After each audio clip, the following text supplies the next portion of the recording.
47 de acuerdo a la información. Aquí vemos una figura de un río. Se muestra el río como tal. Entonces vemos que el río baja su cauce normal. Aquí hay una reserva de oro. Y miren que aquí dice que es desviado. ¿Listo? Entonces se desvía para usarlo en una actividad de oro. Luego el agua es regresada al curso. Y el río sigue bajando. ¿Listo? Lo único que vamos a tener ahí que es, yo tengo un río que en algún punto separo cierta cantidad de agua para usarla en explotación de oro y luego la regreso al mismo ecosistema. ¿Listo? Entonces, en este caso, ¿qué va a pasar? Vamos a ver la primera parte que dice. La 45 dice, de acuerdo con lo anterior, ¿cuál de los siguientes es un efecto negativo sobre el desvío del río? La disminución del cauce final del río. Yo digo, estoy desviando el río, pero al final estoy devolviendo toda esa agua al río. Recuerden, cauce es el camino o la cantidad de agua o la forma como yo tengo el río. Cauce es por donde viaja y qué cantidad de agua viaja. En este caso no lo estoy desviando, no estoy disminuyéndole la cantidad de agua, simplemente estoy tomando agua y regresándola. Eso no es disminuir el caudal final. ¿Listo? Aumento de zonas de pastoreo aledañas al río. Eso es que por aquí, miren, zonas de pastoreo, por aquí hay zonas donde el humano lleva vaquitas o animales a que coman pasto. En ese caso, si aumentan estas zonas, no es negativo y eso no se ve afectado por la cantidad de agua del río. ¿Listo? La B dice, reducción de tierras para el cultivo. Las tierras de cultivo se encuentran también al lado del río, pero el hecho de que yo retire agua del río, la use en una mina y la devuelva al río, no me está afectando las zonas de cultivos, ¿listo? Finalmente, ¿qué tengo? Destrucción de los ecosistemas aledaños a la mina. ¿Por qué esta puede ser una respuesta correcta? Vamos nosotros a observar, porque aquí abajo dice, en la región existe una explotación minera para la extracción de oro. Para ello se desvía una parte del río en sustancias químicas como mercurio y metales tóxicos. Después de la extracción de oro, el agua utilizada regresa al cauce, es decir, yo estoy retirando agua, la estoy usando para extraer metales, pero esa agua la contamino con metales tóxicos. Por tanto, cuando yo la regrese al río, esa agua va a estar contaminada y muy posiblemente todo lo que está aledaño al río, todo lo que está cerca principalmente a esta mina, todo lo que está cerca a la mina posiblemente se encuentre contaminado por metales. ¿Listo? Entonces, sí, muy posiblemente hay una destrucción de los ecosistemas aledaños a la mina. Entonces, la respuesta correcta de la 45 es la D. ¿Listo? Ahorita sí, sigamos con la 46. La 46 dice, Lucía es la dueña de una finca en la zona de pastoreo, es decir, aquí. Vamos a borrar esta parte. En la zona que queda más abajo de la mina. ¿Listo? Entonces, ella es dueña de un cultivo aquí, o de un cultivo, o de una... Algo tiene ahí más abajo de la zona de pastoreo, en la que hay un jardín de varios tipos de plantas. Ella observa que la mayoría de las plantas han empezado a marchitarse desde que empezó la extracción de oro. ¿Listo? Es decir, ella ve que su jardín se está muriendo desde que empezaron a extraer oro. ¿Qué tenemos en la mina de oro? Que está adicionándole al agua metales tóxicos. Ya vemos que entonces posiblemente yo puedo pensar que las plantas están envenenando con esos metales. Pero continuemos. También se observa frecuentemente que unos insectos voladores se acercan a las plantas con flores. Después de estas observaciones, Lucía afirma lo siguiente: los insectos se posan sobre las hojas de las plantas y las contaminan con hongos que las marchitan. Listo, entonces Lucía nos va a tener o nos trae esta teoría. Ella dice, son los animales, son los insectos que llegan a las plantas, se posan sobre las plantas y las contaminan con hongos. ¿Listo? Y hacen que se marchiten las plantas. Permítanme, voy a abrirle la puerta.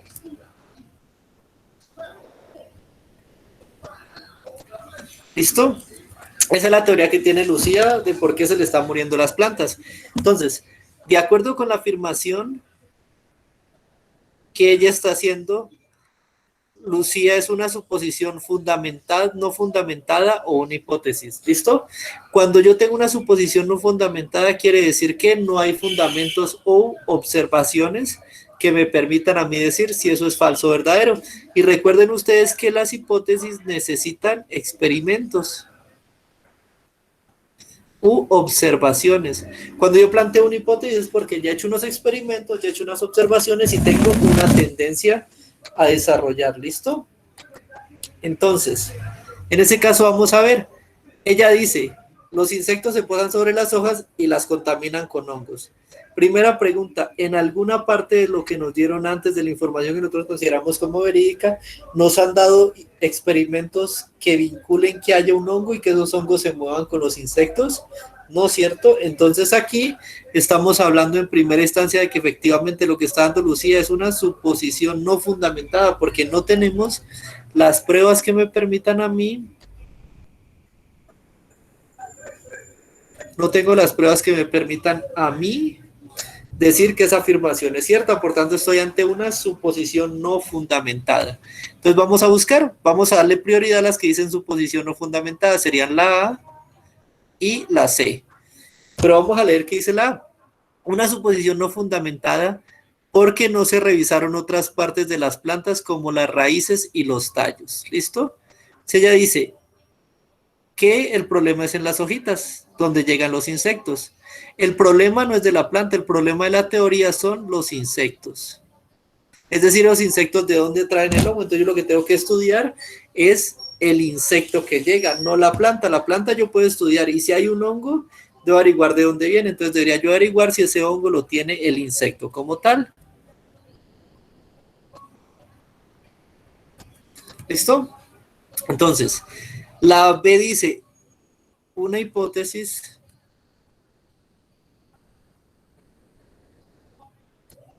La B dice, ¿qué horas son? Listo, a partir de la fecha ya no abro más la puerta para los que llegan tarde. Bueno, la B dice, una hipótesis porque ella investigó sobre los tipos de hongos que afectan las plantas. En el encabezado que tenemos acá, ella no nos está dando datos concretos sobre los hongos que están afectando, solo cree que hay unos hongos que vienen en los insectos, pero no nos están dando datos, por tanto esto es falso. ¿Listo? Vamos a la C, la C hizo una suposición no fundamentada. Muy bien, esa era la que teníamos porque en ningún momento nos están hablando de hongos ni de insectos en esta información que tenemos acá al principio. Entonces vamos a ver, una suposición no fundamentada porque no hay evidencia de la contaminación por los insectos. Muy bien. ¿Qué quiere decir esto? Que en todo lo que hemos visto acá, todo lo que hemos visto que leímos en esta información, no nos dicen que hayan insectos que transmitan hongos en la región, por tanto, no tenemos evidencia de que eso ocurra. Y al no tener evidencia de que eso ocurra, muy posiblemente la apreciación que está dando la dueña de la finca es infundamentada, ¿listo? Pero descartemos la D dice una hipótesis porque los insectos se alimentan de las plantas y así se marchitan. Puede que algunos insectos lo hagan a nivel general en un ecosistema, pero los insectos que estamos teniendo en este problema de aquí, no sabemos si se alimentan de las plantas, porque aquí dice simplemente se posan. ¿Listo? Posarse sobre algo es llegar, depositarse encima un rato e irse. En ningún momento están diciendo que los insectos están alimentando de la planta, por tanto la D también es una respuesta incorrecta. La respuesta correcta de la 46 es la C. ¿Listo? Esas son las dos primeras. Nos falta la última relacionada con ese sistema. La última dice, respecto a la problemática de contaminación de la extracción de oro para la región, un grupo de investigadores propone un filtro de agua que trabaja pasando agua con mercurio por una barrera formada de algas. ¿Listo? Lemna minor, conocida como lenteja de agua. Esta alga metaboliza gran parte del mercurio y produce sustancias como oxígeno y dióxido de carbono. Entonces, ¿qué tengo? Voy a tener una especie de filtro. ¿Listo? En el filtro voy a poner una alga. Por acá voy a pasar yo agua contaminada. ¿Contaminada con qué? Contaminada con mercurio. ¿Listo? Y resulta, acontece que esa alga lo que hace es que coge esa agua, coge también posiblemente algo de alimento que venga aquí o algo de sustancias alimenticias para ella y convierte esa agua que venía con mercurio la convierte en agua, libera CO2, que es lo que ella obtiene por culpa de el alimento que está ingiriendo, la materia orgánica, que va a ser materia orgánica que ingiere y de la cual se alimenta, y produce CO2 más agua, pues el agua es la misma que filtra más oxígeno, pero principalmente produce esas sustancias, CH3Hg. ¿Listo? Metilmercurio.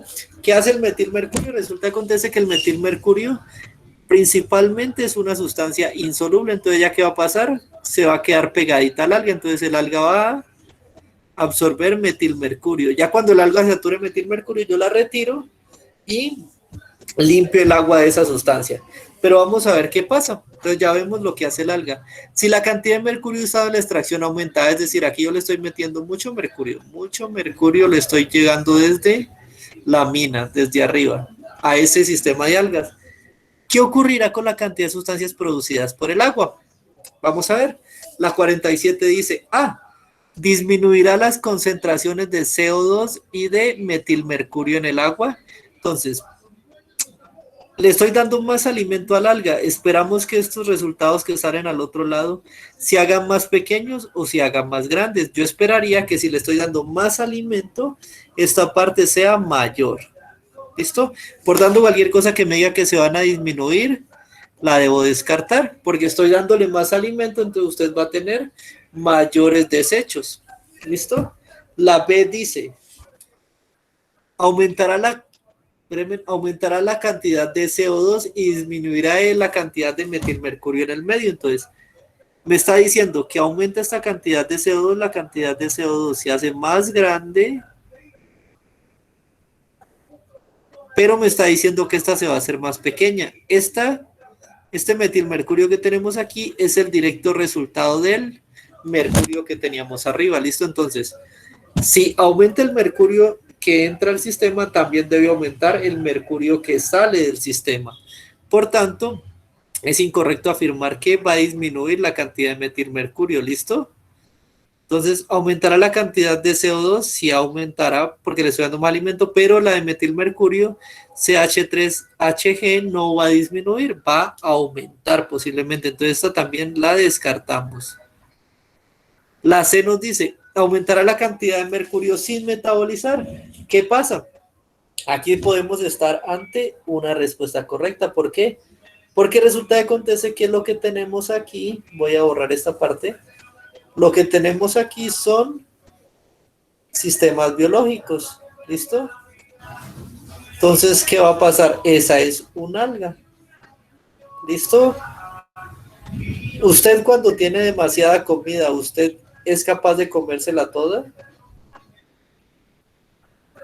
¿Listo? Entonces, ¿qué va a pasar muy posiblemente? Así como usted cuando tiene mucha comida no es capaz de ingerirla toda, sino que llega un punto en el cual se llena, la mayoría de sistemas de descontaminación biológica sufren de algo que se llama saturación. ¿Qué quiere decir que algo sufre de saturación? Es decir, que ella se alimente la cantidad que necesita y lo que no necesita lo deja pasar. Entonces, ella se alimenta, si necesitaba una molécula de metilmercurio de mercurio para formar un metilmercurio y eso era lo que la satisfacía, deja esta molécula la convierte en esto, pero las otras las dejan pasar derecho, ¿sí ven? Va derecho, ¿por qué? Porque ella no puede alimentarse del sistema, entonces muy posiblemente la C es una respuesta correcta, la cantidad de mercurio en el agua va a aumentar porque queda sin metabolizar en el sistema, ¿listo? Y la última dice, D, disminuiría la cantidad de mercurio sin metabolizar. Antes, si estoy aumentando la cantidad de mercurio que ingresa, la cantidad de mercurio que se metaboliza no va a disminuir. Antes, por el contrario, como vemos, tiene que aumentar. Entonces, la D no sería la respuesta correcta. La respuesta correcta es la C. Entonces, de la 47 tenemos la C. Permítame. ¿Listo? ¿Hasta ahí vamos?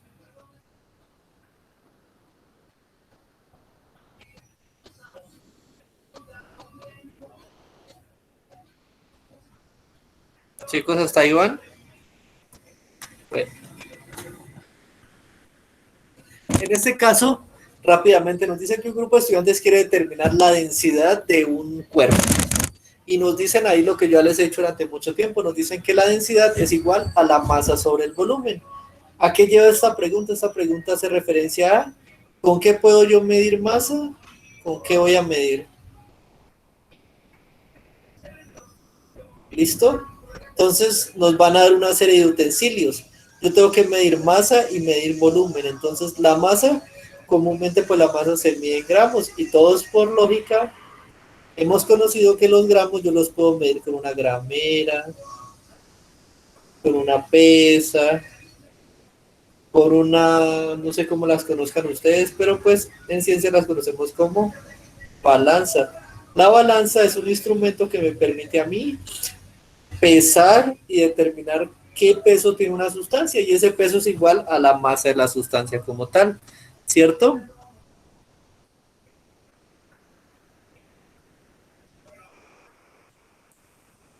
Listo. Entonces, en primera instancia la masa la tomamos con una balanza. Y ahorita sí, el volumen con qué artilugio lo tomamos. Vamos a ver, dice balanza, un cronómetro, todos sabemos que un cronómetro es usado para qué, para medir el tiempo, por tanto no es la respuesta correcta. Un vaso de precipitados, ¿qué es un vaso de precipitados? Un vaso de precipitados es un vaso, como su nombre lo dice, pero lleva una graduación. Esa graduación le dice usted, hasta aquí va en 1 litro, hasta aquí van 2 litros, hasta aquí van 3 litros, hasta aquí van 4 litros. Es decir, que es un sistema que me permite medir volúmenes. ¿Listo? Me permite medir los volúmenes. Entonces el vaso precipitado es el sistema indicado para medir volúmenes. Pero, listo. Pero resulta que un pocillo también es una tacita, usted la conoce con una orejita, que me permite medir un volumen. Pero ¿cuál es la diferencia del pocillo? Que el pocillo no tiene escalas. Entonces, por tanto, me permite medir un volumen fijo. Pero si aquí estoy pidiendo 2 veces el volumen, entonces no me sirve. Ahora veamos, el C me dice cronómetro y pocillo. Bien, el pocillo me permite medir volumen, pero el cronómetro me mide tiempo, entonces descartamos. Y la única que nos queda es la D, que tiene una balanza para medir masa, bien, y un vaso de precipitados para medir volumen. Y con eso ya puedo, cuánto pesa dividido cuánto volumen tiene, hallar la densidad del cuerpo. Hasta ahí es relativamente fácil. Esta también ya la tuvieron que haber hecho muy fácil y la hemos visto en diferentes preguntas del ITFES. Tienen unas características de un ecosistema. Listo, el ecosistema tiene periodos secos y escasez de agua y poca agua. Estos suelos arenosos, entonces hay mucha arena. Altas temperaturas durante el día y bajas durante la noche. Altas temperaturas de día y bajas temperaturas en la noche. ¿Cuál de estos animales puede sobrevivir en ese sistema? Posiblemente esto, que no haya agua, que haya mucha arena, que esté de día caliente y de noche frío, lo hemos conocido y es un ecosistema que se llama el ecosistema desierto. ¿Cierto? En el desierto hay poca agua, hace mucho calor, por eso hay poca agua, y de noche hace mucho frío. Y miren, pues está lleno de arena por doquier, es una playa, pero sin agua. Entonces, ahorita sí, ¿cuál de estos animales ustedes han visto en un desierto? ¿Un oso polar alguna vez lo han visto en un desierto? No, él vive en el polo, rodeado de agua y con climas muy fríos. ¿El delfín lo han visto en un desierto? No, él necesita mucha agua para vivir porque vive en un sistema acuoso. Nos quedan el cactus y el árbol de ceiba. Resulta que el árbol de ceiba es un árbol, como su nombre lo indica, es un árbol frondoso. Pues no lo indica, sino que la mayoría de árboles tienen hojas. Y cuando ustedes tienen una hoja, voy a hacer una ampliación, supongan que esta es una hojita del árbol. En los poros de la hoja ustedes tienen algo que se conocen como estomas.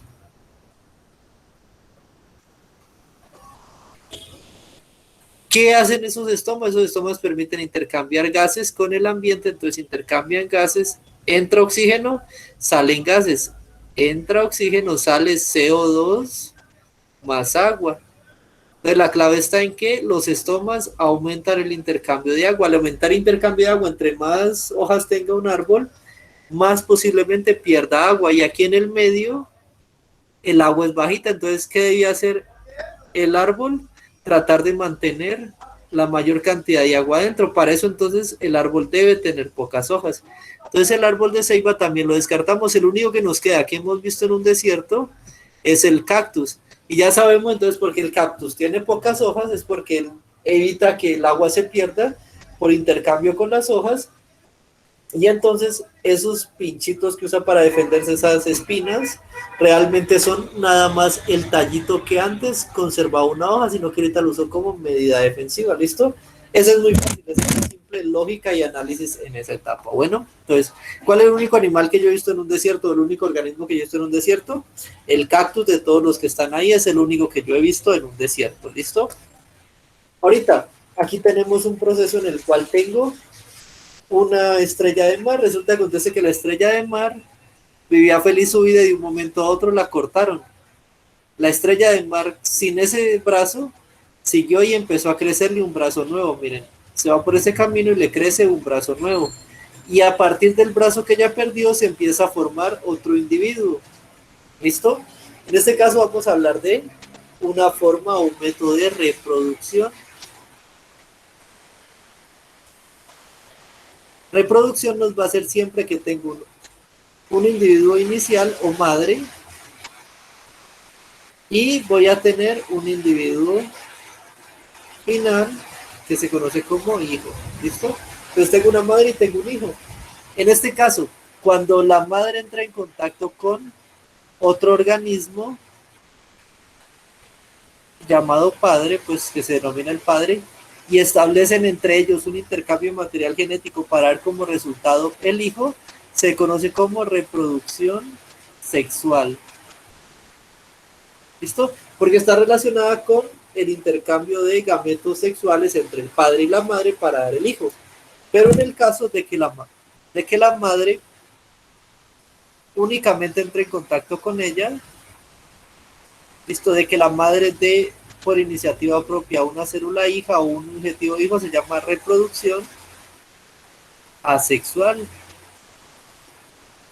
Es decir, sin sexo, sin que haya un intercambio de gametos masculino-femenino del sistema. En este caso, pues estamos viendo el individuo original estaba feliz de la vida, se cortó y de cada una de las partes en que se dividió nace un nuevo individuo. Entonces, ese es un tipo de reproducción. En este caso, ¿tuvo algún contacto con algún otro individuo externo? No. Entonces, en este caso estamos hablando de reproducción asexual. Entonces, vamos a buscar aquí. ¿Qué tipo de reproducción se da con la fragmentación y regeneración del individuo? A. Reproducción sexual con grandes diferencias genéticas entre los dos individuos. Listo, primero no es sexual. Y segundo, con grandes diferencias entre los dos individuos. Si fueran grandes diferencias genéticas, este individuo, el individuo 1, tendría que ser totalmente diferente al individuo 2, pero aquí dice son individuos iguales, entonces ambos tienen el mismo material genético, entonces descartamos esa. B, reproducción sexual, volvemos a decir que no es reproducción sexual, pero dice con dos individuos más fuertes y más grandes en la población. En ningún momento dice que los individuos hijos son más grandes o mayores que la madre. Listo, eso también indicaría que hay un cambio en la genética, entonces tampoco sería aquí. Vamos a ver los dos que nos quedan de reproducción asexual. Entonces ya vemos que la reproducción asexual está bien porque de un individuo sin contacto con nada más me da producto un hijo del sistema. ¿Listo? Entonces, la C dice reproducción asexual con individuos de más brazos y colores más llamativos que atraen a los depredadores. Vemos que en ningún momento el individuo aumentó la cantidad de brazos ni que le cambió el color, entonces esta parte está mal. Y la D dice reproducción asexual con dos organismos genéticamente idénticos. Vemos que aquí dice que son iguales. Al ser iguales deben ser genéticamente idénticos, entonces la respuesta correcta es la D. 50, la respuesta correcta es la D. ¿Listo, chicos? ¿Hasta ahí cómo van? Bien, profe. Bueno, cualquier cosa me preguntan directamente, ¿listo? Entonces vamos a leer La siguiente dice, un grupo de investigadores quiere determinar la concentración de hormonas que regula el sueño. Para eso, expone un grupo de ratones a intensidades diferentes de luz y mide la concentración de la hormona. Entonces, ¿cuál es el experimento que yo tengo? Quiero ver cómo duermen los ratoncitos. Voy aquí a hacer un dibujo feo. ¿Listo? Quiero ver cómo los ratoncitos duermen. Entonces yo creo que está vinculado a una hormona. Y esa hormona la vinculo con la luz. Entonces yo hago el experimento, los irradio con luz, veo qué pasa con la hormona y veo si duermen o no duermen. Entonces los investigadores tienen la hipótesis de que la concentración de hormona, la concentración de la hormona, siempre que vean estos corcheticos, quiere decir concentración de lo que esté adentro, entonces concentración de la hormona. Producida por los ratones depende de la oscuridad. Ah, ¿qué quiere decir eso? Que la producción de la hormona es directamente relacionada a la oscuridad. ¿Listo? Entonces, entre más oscuridad, yo esperaría que haya más hormona. O en su efecto, yo también que esperaría que la concentración de la hormona sea en este caso inversamente proporcional a la concentración de luz. Entonces, entre más luz, menos hormona, ¿listo? Entonces, y por ello disminuirá cuando la intensidad de luz sea mayor. Ahí lo tenemos. Entonces, mayor luz, menor concentración de hormona. Si la hipótesis de los investigadores es verdadera, ¿cuál de las siguientes gráficas representa los resultados? Vamos a pensar nosotros en una posible gráfica y la buscaremos entre las respuestas que nos ofrecen. Entonces vamos a ver. Obviamente yo tengo que tener un eje Y y un eje X. En el eje X siempre les he dicho que va lo que yo puedo medir. Pero en este caso, ¿yo qué estoy midiendo? Yo estoy midiendo la luz. Porque el tema es, irradio los ratones con luz, mido la cantidad de luz y luego veo qué cantidad de hormona me se crean. Entonces voy a tener acá la concentración de hormona. ¿Listo? Variable independiente, variable dependiente. Entonces, variable independiente, variable dependiente. ¿Listo? Entonces, ahora yo qué hago? Miro esto, entonces digo, entre mayor cantidad de luz, o sea, entre más para acá yo me vaya, menor cantidad de hormona. Entonces, acá en las regiones bajas, como tengo poca luz, la hormona debe ser muy alta. Y a medida que yo empiece a crecer, aumentando la cantidad de luz, la hormona que debe hacer, la hormona debe caer. Entonces yo voy a dibujar una gráfica que sea, a medida que vaya aumentando, la hormona va a ir cayendo. Lo único que yo sé es que va a caer, no sé si va a caer así, no sé si va a caer así como la tengo ahí, no sé si pueda caer incluso hasta así, pero lo que yo tengo que ver es que tiene que caer. ¿Listo? La gráfica tiene que caer a mayor cantidad de luz, menor cantidad de hormona. Con base en eso vamos a ver cuáles de las gráficas nos muestran esa tendencia. ¿Listo? Entonces,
Chao.